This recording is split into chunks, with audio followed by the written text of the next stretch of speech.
এখন গ্রেপ্তার কেন করছে না, উনি করছেন না বা এখন এখানে একটা কথা আছে, যদি আপনি ওই প্রশ্নটা আপনি আনেন, আপনি যদি একটা জিনিস লক্ষ্য করে দেখেন, সিম্পল, গত 12-13 বছর কিন্তু বিএনপির মতো একটা এত বড় একটা দল মাঠে কিন্তু দাঁড়াইতে পারে নাই, আমরা দেখছি। মানে প্রশাসন যন্ত্রটা এমনভাবে তাদের উপরে নির্যাতন করছে। কেন কথাটা বলতেছে পিছনে তাহলে বুঝবেন, এত নির্যাতন করছে তারা দাঁড়াইতে পারে নাই। এখন কেউ আমরাও বলি যে অনেক কিছু পারে নাই, হয়তো গুলির সামনে যেতে পারে নাই, কিন্তু ফাইনালি ধরেন একটা টার্নিং পয়েন্ট যখন আসছে গুলির সামনে গেছে। কিন্তু আপনি একটা জিনিস লক্ষ্য করে দেখেন, 12-13 বছর দাঁড়াইতে পারলো না, আর এখন কিন্তু এই সম্প্রতি মাত্র 14 মাস হইলে এই সরকার, এখন কিন্তু আমরা দেখতেছি আওয়ামী লীগের নানান জায়গায় ঝটিকা মিছিল হচ্ছে, বেশ ভালো ভালো মিছিল হচ্ছে, এবং এটা প্রতিহত কে করবে? তখন আমি কিন্তু রাজনৈতিক দল প্রতিহত করার পক্ষে বিপক্ষে না, আমি সিনারিওটা আপনাকে তুলে দিচ্ছি। যখন বিএনপি মাঠে নিয়ে আনতো, সেই একই দিন দেখতাম আমরা আওয়ামী লীগেরও প্রোগ্রাম দেয়, একই জিনিস, এবং মুখোমুখি হয় তারা, তাতে কেউ বাতিলও করতে হয়েছে। আজকে যখন আওয়ামী লীগ নামতেছে মাঠে, তখন কিন্তু মুখোমুখি প্রশাসনও কিন্তু বিএনপিকে প্রতিরোধ করতো। কিন্তু আজকে যে মাঠে প্রশাসন নামতেছে, সেই প্রশাসনকে প্রতিরোধ কেউ তো করছে না, না করতেছে দল, না করতেছে প্রশাসন।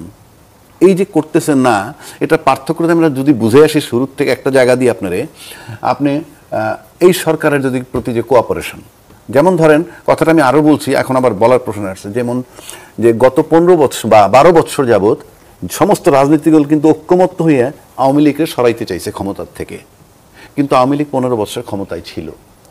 আবার এই ইউনূস সরকারকে কিন্তু সমস্ত রাজনৈতিক দল ক্লেম করে যে তারা তাকে সমর্থন দিয়ে রাখছে, অথচ তিনি কিন্তু তালমাতাল হয়ে যাচ্ছেন।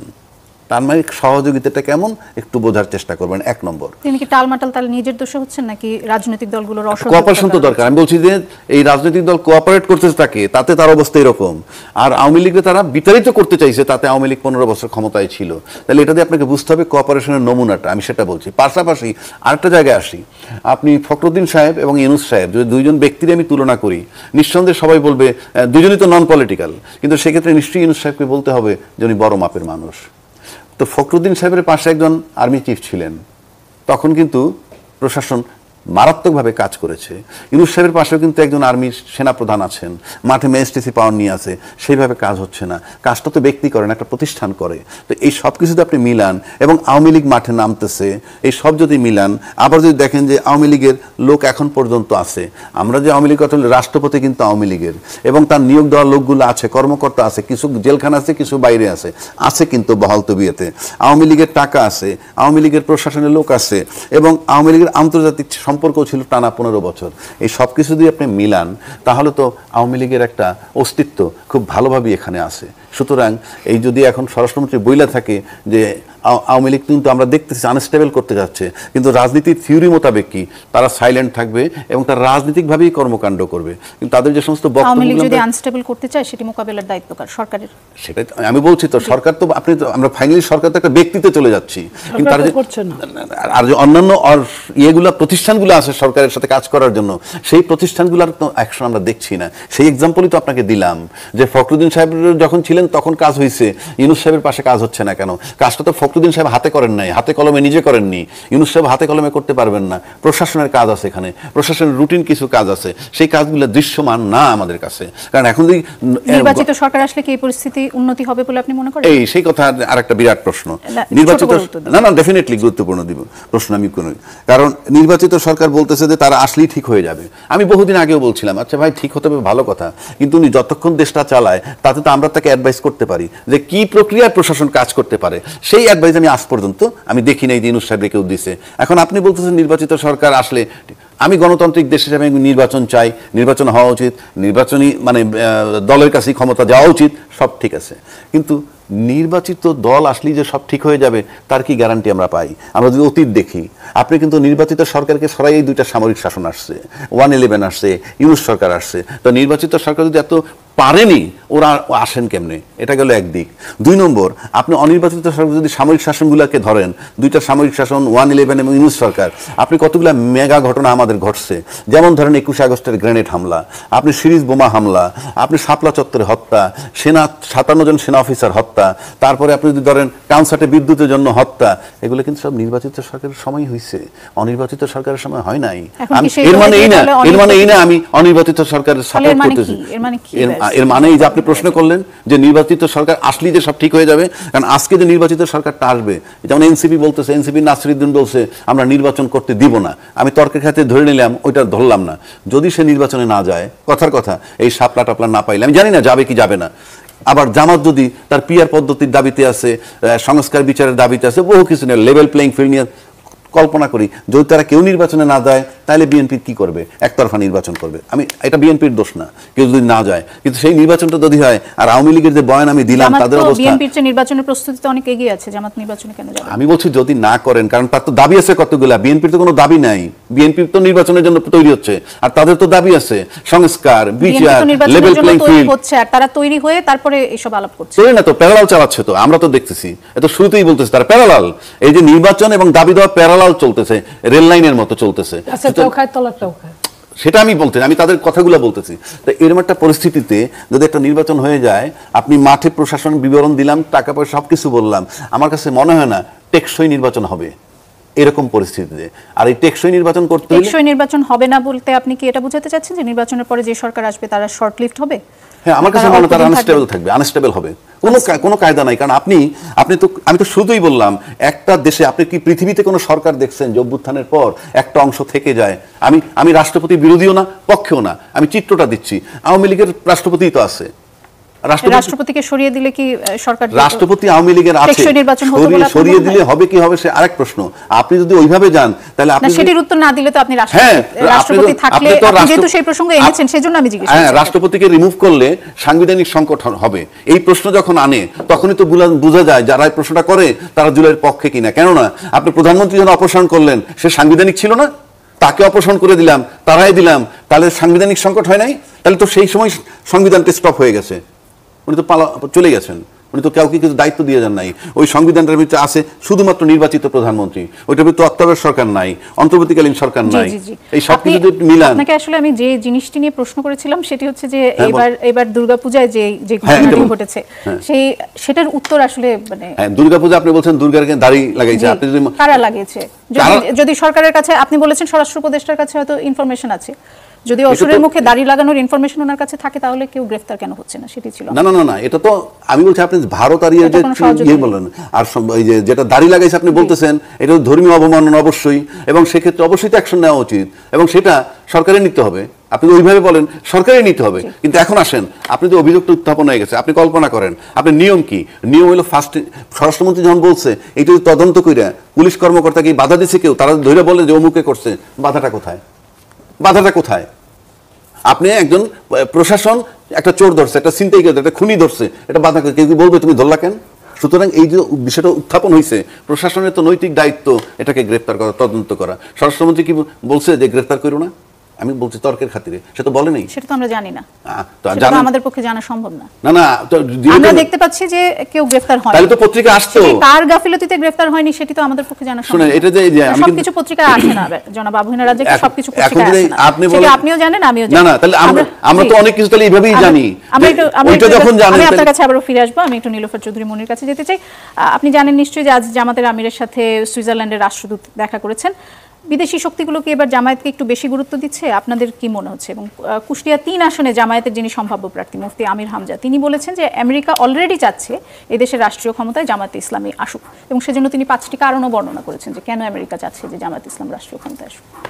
দেখেন, নির্বাচনের আগে নির্বাচনের বৈতরণী পার হওয়ার জন্য অনেকেই অনেক রকম কথা বলে, তারা অনেকভাবে মাঠে নেমেছে। আপনার এটাকে কি বলবো, এটা অনেকটা, এটা বলাও ঠিক হবে না, এটা যে পূজা গেল দুর্গা দেবীর 10 হাত থাকে, অসুরের তো থাকে না, অসুরকে বধ করার জন্যই আসে যেভাবেই হোক।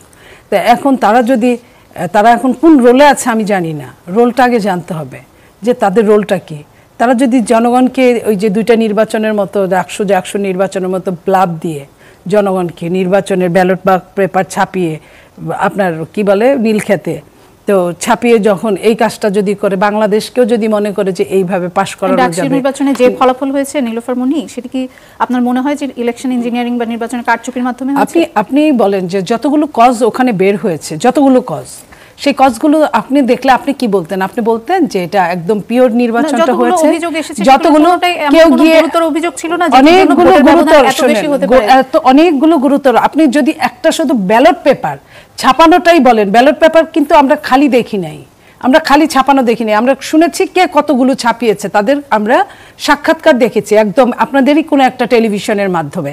তো আমরা ওইখান থেকে প্রমাণ পাই যে এই খালি ব্যালট পেপারগুলো যদি আমরা দেখতাম, একটা কথা ছিল, এই ব্যালট পেপারগুলো কোথায় গেল? যেখানে 40,000 ভোটার, তার 5 গুণ ব্যালট পেপার ছাপানো হয়। একটা হলে, মেয়েদের হলে যখন বলে যে একটা প্রার্থী যে একটা ভোটও পায় না, সে মেয়ে যখন বলে যে আমি তো আমার ভোটটা দিয়েছি, তাহলে আমার ভোটটা কোথায় গেল? তখন কি হয়েছে? তখন দেখা গেছে যে আবার রিকাউন্টিং এর সময় দেখা গেছে 142 কিংবা 146টা ভোট পাওয়া গেছে। এই যে এরকম, তারপরে আপনার মনে করেন যে লাইন দিয়ে ভোট দেওয়ার, মেয়েদের হলগুলায় অনেকক্ষণ ভোট বন্ধ করে দেওয়া, তারপরে আপনার যে টিচাররা যারা ওইখানে নির্বাচন কমিশনে ছিল, তাদের নিশ্চয়ই আপনি রেকর্ডগুলো আপনি যে শুনেছেন, তাদের কি কি অনিয়মগুলো হয়েছে। একটা ভোট দিতে গিয়ে দেখা গেছে যে তার ভোট দেওয়া হয়ে গেছে, তার ওইখানে ভোটের চিহ্ন দেওয়া আছে, আবার সে দৌড়ায় আসছে আপনার টিচারের কাছে যে এটা আপনি আমাকে কি শিট দিচ্ছেন, এখানে তো ব্যালট ভোট দেওয়া হয়ে গেছে। তারপরে তারা আবার তাকে তড়িঘড়ি করে চেঞ্জ করে দেওয়া, আবার একটা ভোট দিতে গিয়ে 2টা শিট চলে গেছে। এই যে এই জিনিসগুলো আপনি কি সব মনে করেন যে এগুলো কাকতালীয়? এবং একই জিনিস জাহাঙ্গীরনগর ইউনিভার্সিটিতে ছেলে যায় বলতেছে আমার ভোট দিতে গেছি, বলে তোমার ভোট হয়ে গেছে। কিংবা মেয়েদের হলে যে বাদ্যবাজনা, যে কেউ আসতে গেলে, কোনো সাংবাদিক আসতে গেলে একটা পাগলা ঘন্টা বাজাবা, তাইলে আমরা এখানে থেমে যাব, রুমের মধ্যে নিয়ে সিল মারছে। আমরা কিন্তু এই জিনিসগুলো দেখেছি। তো এরকম যদি জাতীয় নির্বাচন হয়, যারা অনেক প্ল্যান করে অনেক দিন থেকে, মেটগুলাস পদ্ধতিতে মারামারি হয় শুনলাম, এটা আগে জানতাম না, বহুদিন রাজনীতি করি, এখন যদি ভোটটাও যদি এরকম পদ্ধতি বার্তা হয়ে যায়, তাহলে তো আর আমাদের বলার কিছু থাকে না। তো এখন ওনারা নলে আগেই কিভাবে জানলো যে তাদেরকে তারা পাশ করে যাচ্ছে, তাদেরকে বিদেশিরা তো প্রতিদিন আমাদের সঙ্গেও মিটিং করে, আমাদের সাথেও। এখন আওয়ামী লীগ নাই, যে কোনো বিরোধী দল যারা হবে তাদেরকেও গুরুত্ব দেয় ওইভাবেই। তো আওয়ামী লীগ না থাকলে যারা আছে, জামাতের তো 6-7-8% ভোট এর আগের নির্বাচনে ছিল, বহুদিন ভোট হয় নাই, ভোটের কাউন্ট ওইভাবে বোঝা যায় নাই। এখন তাদের ওইখানে যেতেই পারে, কেউ বেশি গুরুত্ব দেয়, কেউ নর্মাল গুরুত্ব দেয়। যারা সবসময় অভ্যস্ত বিদেশিদের সঙ্গে মিটিং করে, তারা হয়তো অত গুরুত্ব দেয় না। যারা হঠাৎ, আপনার মনে হচ্ছে যে জামাত এই খবরগুলো মিডিয়াতে বেশি আনছে, কারণ অবশ্যই তারা যেটা আনলে জামাত কেন গুরুত্ব পাচ্ছে, এটি যদি আমি এটাই বলছি যে আওয়ামী লীগ তো মাঠে নাই, আপনার ফ্যাসিস্ট চলে গেছে যাদের কাছে, তারা হয় একটা সময় আপনি খেয়াল করেন, একটা সময় বিএনপি সরকারে থাকতো তো আওয়ামী লীগ বিরোধী দলে থাকতো, আওয়ামী লীগ সরকারে থাকতো তো বিএনপি বিরোধী দলে থাকতো। তো এই দুইটা দলের মধ্যে মেন আপনার প্রতিযোগিতাটা হতো। তা এখন যখন ভোটটা ছিল, তারপরে 3-4বার ভোটই ছিল না, ভোট তারা একাই কাউন্ট করে নিয়ে যেত। সেই জন্য বলছি, অনেক দিনের গ্যাপে অনেকেই অনেক কিছু থেকে ওয়াকাবহাল না, সেইখানে তারা কিছু বেশি আশা করতে পারে। কিন্তু তারাই যদি মনে করে যে তারা একদম সংখ্যাগরিষ্ঠতা নিয়ে ইলেকশনে তারা জয়ী হবে এবং আসবে, সেখানে যে কেউ প্রতিযোগিতায় যে কেউ আসতে পারে, মনে করতে পারে। এবং প্রতিযোগিতার যদি একদম সবচেয়ে দুর্বল লোককে আমি প্রতিযোগী মনে করতে যদি জানতে চাই, সেটি হচ্ছে যে আপনারা যে নির্বাচনের প্রস্তুতি এত ঢিলেঢালাভাবে নিচ্ছেন, এটির আসলে কারণটা কি? আপনারা কি ধরেই নিয়েছেন যে আপনারা জিতেছেন, নাকি বিএনপির নেতাকর্মীরা নির্বাচনের প্রস্তুতির চেয়ে অন্যান্য যেসব তারা বিভিন্ন দখলবাজি বা অন্যান্য কাজে যুক্ত হয়ে গেছেন, সেগুলো নিয়ে বেশি ব্যস্ত আছেন? দেখেন, আমরা ঢিলেঢালাভাবে নিচ্ছি এটা কে বললো? আমরা প্রতিদিনই আমাদের মতো করে ভোটের জায়গায় আমাদের একটা আলোচনা থাকে, সবকিছুতেই সব আপনার ভোটের নিয়ম কি, আপনার 20 দিনের টাইম দিবেন, 8 অক্টোবর থেকে নারীদের সম্পৃক্ত করে কর্মসূচি শুরু করবেন, যেটি জামায়াত কয়েক মাস আগে থেকে শুরু করে দিয়েছে। সেটা করেছে, অনেক সময় আপনার আছে তো যে তারা তাদের লোকজন কম হতে পারে, তারা শুরু করে দিয়েছে। এটাই যে একমাত্র পন্থা যে জিতে যাওয়ার, এমন তো কোনো কথা না। আপনার বিএনপি যখন শুরু করবে, বিএনপির একটা অঙ্গ সংগঠনে, একটা ইউনিটে আপনার 200, 400, 1000 লোক হয়, 1000 টকশোগুলোতেও বারবার আলোচনা হচ্ছে। কিন্তু কয়েকদিন আগে আমরা দেখলাম যে বিএনপির সম্ভাব্য প্রার্থীর একটি তালিকা ফেসবুকে ঘুরছে, এবং তারপরে আপনাদের দল থেকে জানানো হলো যে তালিকাটি ভুয়া। এখনও আমরা জানি যে বিএনপি তালিকা দেয়নি, আপনারা বলছেন খুব শীঘ্রই গ্রিন সিগন্যাল দেয়া হবে। বিএনপি এখনও পর্যন্ত নেতাকর্মীদের মধ্যে দ্বন্দ্ব মেটাতেই ব্যস্ত, এবং অনেক সোর্স থেকেই বলা হচ্ছে যে প্রতিটি আসন থেকে অ্যাটলিস্ট 7 থেকে 8 জন নমিনেশন চাচ্ছে। এছাড়া শরিক দলের জন্য কতগুলো আসন ছাড়া হবে, বলা হচ্ছে যে শরিক দল নাকি 100টি আসন আপনাদের কাছে এর মধ্যে চাইছে ছেড়ে দেওয়ার জন্য। যেমন সোহরাব হাসান ব্রাহ্মণবাড়িয়া 2 আসনের উদাহরণ দিয়েছেন, সেখানে বলেছেন যে রুমিন ফারহানাকে বহিরাগত ঘোষণা করে সেখানে তাকে ঠেকাতে 7 জন মনোনয়ন প্রত্যাশী এক হয়েছেন। তিনি চট্টগ্রাম 6 আসনের উদাহরণ দিয়েছেন, বলেছেন যে এখন পর্যন্ত সেখানে 15 জন খুন হয়েছেন। কিভাবে আসলে বিএনপি এই দ্বন্দ্ব সামলাবে? নির্বাচন তো খুব কাছে। দেখেন বিএনপি একটা বড় দল, এটা আপনি ঠিক কথাই বলেছেন। বড় দলে বড় সমস্যা, অনেক দিন নির্বাচন পায় নাই, যে কারণে একটা কিউ হয়ে আছে, লম্বা লাইনটা লম্বা হয়ে আছে।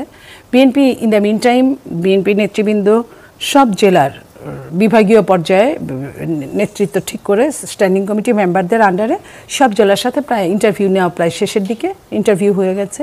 তাদেরকে বলা হয়েছে যে নমিনেশন যাকেই দেখ বাকি সবাই যেন তার সাথে কাজ করে, এবং বিএনপি যদি রাষ্ট্র পরিচালনায় আসে তাহলে তাদেরকে অন্যভাবে হয়তো দেখবে বা আরও অনেক কিছু দেওয়ার আছে থাকে, তো সেই জায়গায় তাদের মূল্যায়ন করার চেষ্টা করবে। বিএনপি রাষ্ট্র ক্ষমতায় আসলে কিভাবে দেখবেন? আপনার এখানে ধরেন আপনার জেলা পরিষদ চেয়ারম্যান আছে, পৌরসভা চেয়ারম্যান আছে, উপজেলা আছে, স্থানীয় সরকারের অনেক লম্বা একটা জিনিস থেকেই যায়।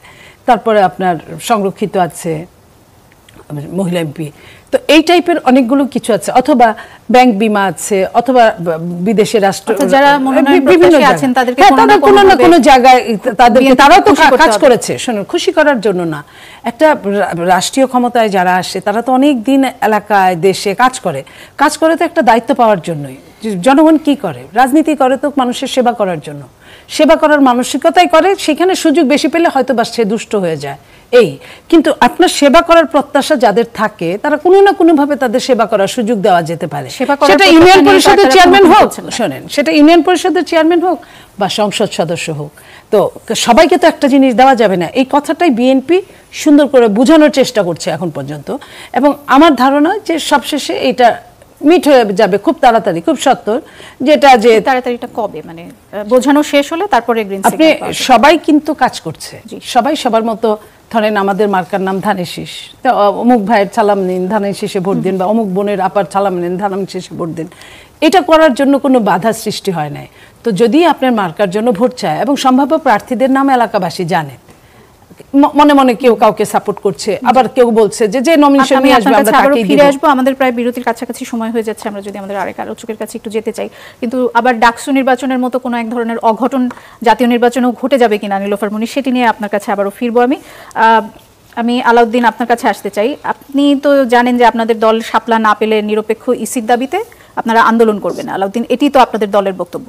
এখন আমি কি এই তথ্যটি সঠিক জানি যে এনসিপি থেকে ইসিকে এ বিষয়ে 3টি চিঠি দেওয়া হয়েছে, এর মাঝে 22শে জুন আপনারা যে চিঠিটি দিয়েছিলেন প্রথম, সেখানে আপনাদের পছন্দের প্রতীকের ক্রম ছিল শাপলা, এরপরে কলম, তারপরে মোবাইল।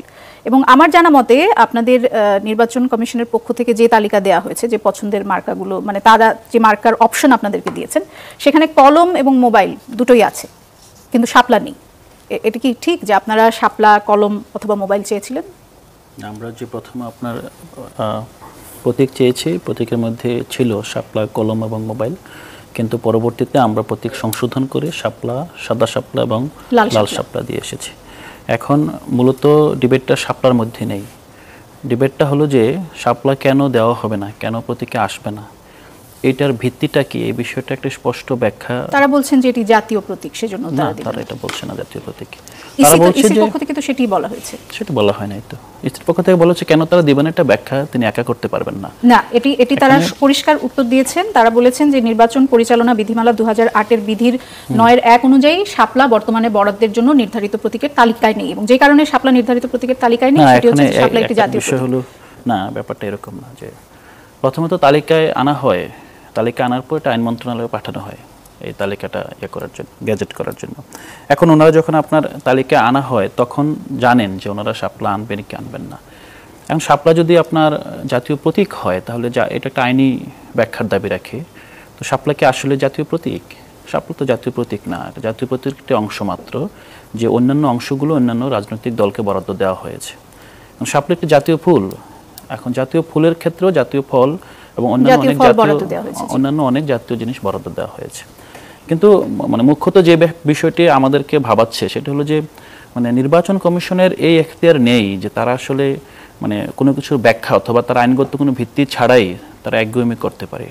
আপনি আরেকটা এক্সাম্পল দেখেন, এখানে নির্বাচন কমিশনে অনেকগুলো দল, কয়েক ডজন দল আপনার আবেদন করেছে। হঠাৎ করে এনসিপির সাথে জাতীয় লীগ নামে একটি দল, তারা বললো দুটো দল আপনার নির্বাচনী সবগুলো আপনার যে শর্ত পূরণ করেছে তাদেরকে আপনার এখন নিবন্ধন দেওয়া যাবে। এখন আমি বুঝি না আসলে, আমরা গণঅভ্যুত্থানের পরেও কিন্তু অনেকগুলো দল আসছে সামনে, যে দলগুলোকে আমরা সবাই চিনি, তাদের অফিস কোথায় জানি, তাদের দলের নেতাকে জানি, তাদের টুকিটাকি আপনার প্রোগ্রাম আছে, যার যার ক্যাপাসিটি অনুযায়ী। আপনি কি জাতীয় লীগ বলে কখনো কোনো দলের নাম শুনেছেন? না, আমি শুনিনি। তো এখন ধরেন এই যে একটা বিষয়, এখন এই বিষয়টা তো আমরা তো সাংবিধানিক প্রতিষ্ঠান, তাদের কাছে জবাব চাইতে পারি না, কিন্তু এটা খুবই, কয়েকটা মিডিয়া রিপোর্টও করেছে, তাদের অফিসের কোনো নির্দিষ্ট জায়গা নেই এবং কস্টেপ দিয়ে লাগিয়ে রেখেছে ব্যানার একটা রাস্তার পাশে, এটি তাদের অফিস। জি, এখন নির্বাচন কমিশন আপনাদের সঙ্গে দ্বিমাতাসুলভ আচরণ করছে আপনাদের? আমাদের সাথে না তো, জাতির সামনে। আপনি জাতীয় লীগ বলে কিছু নেই। কেন করছে সেই আলোচনা আমি আসবো, বিরতির পরে আমি আপনার কাছে ফিরবো। আলাউদ্দিন, একটা বিরতিতে যেতে হচ্ছে আমাদের। দর্শক, একটা বিরতিতে যাচ্ছি, ফিরছি কিছুক্ষণ পর, সাথে থাকুন।